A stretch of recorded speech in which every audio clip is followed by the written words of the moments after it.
kwinjira mu bihe by'icyunamo cyangwa se byo kwibuka. Yeah bro.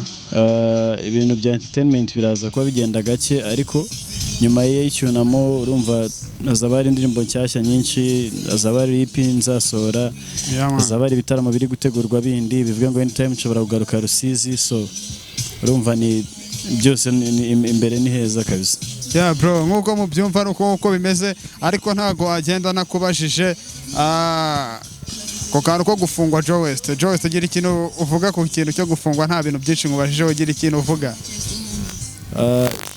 Sinzi icyo navuga umbajije ngo gira icyo uvuga mu gufungwa. Joe West bavuga yuko amakuru ari hanze, niba ari umugore nago mbizi fresh, gusa uko bimeze wari wafunzwe ase Joe West biriya bintu iminsi nge wamazemo nta kintu byari bikwaffectinze ku muziki wawe? Urumva uko umuntu atera imbere hari abantu bidashimisha cyangwa se bitanyura, ndetse hari n'abandi baba bafite imigambi mibi, cyane cyane ko njyewe umuntu wamfungishije yari yahimbye case mu kugira ngo nze kumuha amafaranga abihandurire, gusa nk'umuntu uri mukuri uzi ko abesherwa nyine kuko ntago byari ukuri, nagumye kuri kwanjye then ntegereza ko amategeko andenganura, so byarabaye rero niko byagenze. Right now ndi hanze, byinshi byangiritse gusa ntacyo kubihinduraho gihari nyine.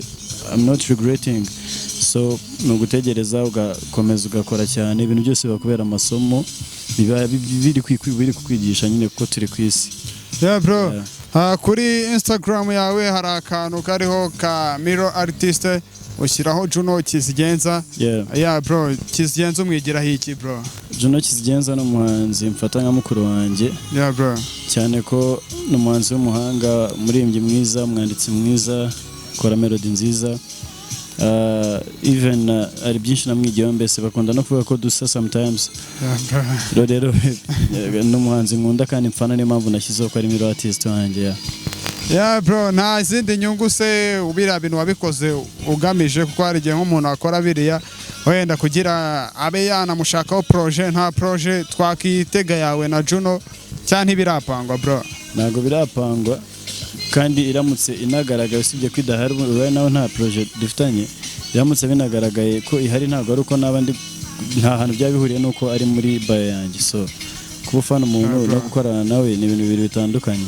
Ushaka gukorana byaba ari n'amahirwe, ariko mutanakoranye ntago nyine nta hantu bihuriye kabisa byo kugira ngo dukorane cyane dukorane. Yeah bro, tugana ku musozo, aka karere ka Rusizi wakabonye gute bro? Rusizi yanunguye cyane, ntago nari nzi ko hameze gutya kabisa. Yeah bro, n'ubwa mbere wageze bro? Yeah, it was my first time. Atari no kubwo muyamvu z'akazi nta nubwo wageze wagera utembera? Ubwa mbere nari mageze, ariko hanshimishije cyane, ni heza, amazi arahagera, ari umujyi, ni hafi, dore na Kongo mba ndi kwimedita n'iki. Yes man.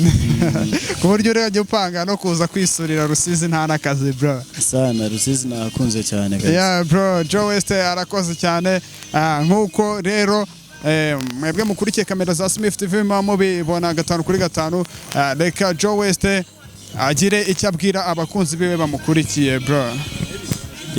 Nagira ngo no kubabwira ko nazabatenguha, ndabakunda cyane, umuziki nkora nkukorera bo, so ntabwo nzabatenguha kandi byiza biri imbere guys.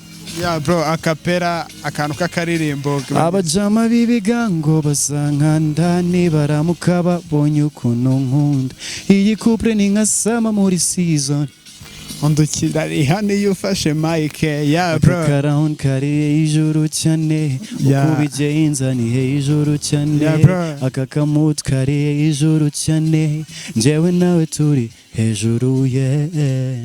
Aya mani nkuko mubyumva ni Joe West. Joe, turirimbo tw'urukundo n'ubuhorora cyari umuntu ubudutura wapi? Iyi ni inganzo, ni inganzo. Bro, nta mukunzi ufite? Ubu ngubu ndi single kabisa. Yeah man, ubwo ngubwo abakobwa b'i Rusizi nizere ko mu byumva yavuze ko azagaruka. Abakobwa b'i Rusizi ndamubahaye kabisa mu mwijyanire, kuko uyu musore ni umusore uri cool bro, afite imana. Ko nanjye ndashaka gukundana nka Medina Mimiye, nka Beni na Pamela, nanjye niko nshaka kujamera yeye, ndi kwita icupa chérie. Yakora subscribe kuri Smith TV. Thank you so much. Yeah bro, yeah man.